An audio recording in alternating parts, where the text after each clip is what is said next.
البصارة المصرية بكل تفاصيلها وبكل تكاتها هتشوفوها في الفيديو ده ان شاء الله. اول حاجة صلى على الرسول عليه افضل الصلاة والسلام، لايك واشتراك للفيديو عشان يوصل لكم مني كل جديد.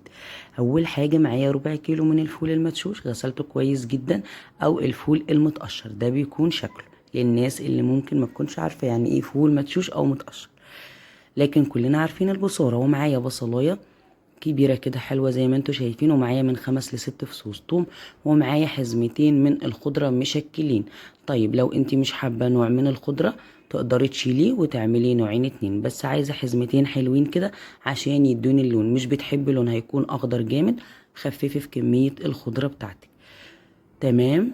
في ناس بتحط عليها ملوخية ناشفة، ما بفضلهاش بالملوخية الناشفة خالص، بتخليها بتمط كده ومش حلوة خالص. ومعايا فلفل اسمر وبهارات ومكعب دجاج وشوية الملح، ويا سلام بقى شوية شطة وشوية كمون كمان. تمام. وتحطي بقى كده المية كله على البارد ونحطها على النار لغاية ما تستوي تماما، علشان احنا هنضرب كل الكلام ده في الخلاط. واحنا بنضربه في الخلاط مش عايزين يكون في كده ايه حاجات يعني، او يكون خشن، احنا عايزينه ناعم جدا. لازم تسوي الحاجة تماما علشان خاطر الفول بياخد معانا وقت شوية.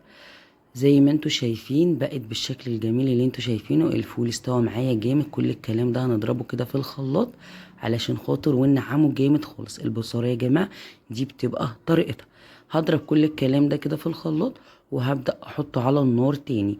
تقدري تعملي للبصارة بتاعتك طشة بالثوم، بس انا ما عملتش طشه. في ناس كتيره بتتعب من الثوم الكتير علشان انا حاطه 6 فصوص في قلبيها وهي بتتسلق. بس طبعا طشه الثوم بالكزبرة بتاخد البصارة معايا في حتة تانية خالص، وبتبقى تحفة. الناس اللي بتتعب من الثوم الكتير بلاش تعمليها.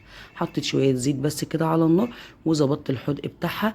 لو حسيتيها دلها عايزة توابل تاني بتقدري بقى تزوديها وتظبطيها معاكي. وطشة الثوم يا جماعة بتبقى تحفة زي الملوخية كده بالظبط. بس الناس اللي بتتعب من الثوم الكتير بلاش تعملوها، انا ما عملتهاش، بس هي بتنقل معانا الطعم في حتة تانية خالص.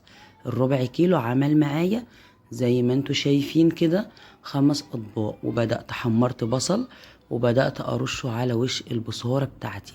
بجد كانت تحفة وجميلة. لايك بقى واشتراك عشان يوصل لكم مني كل جديد.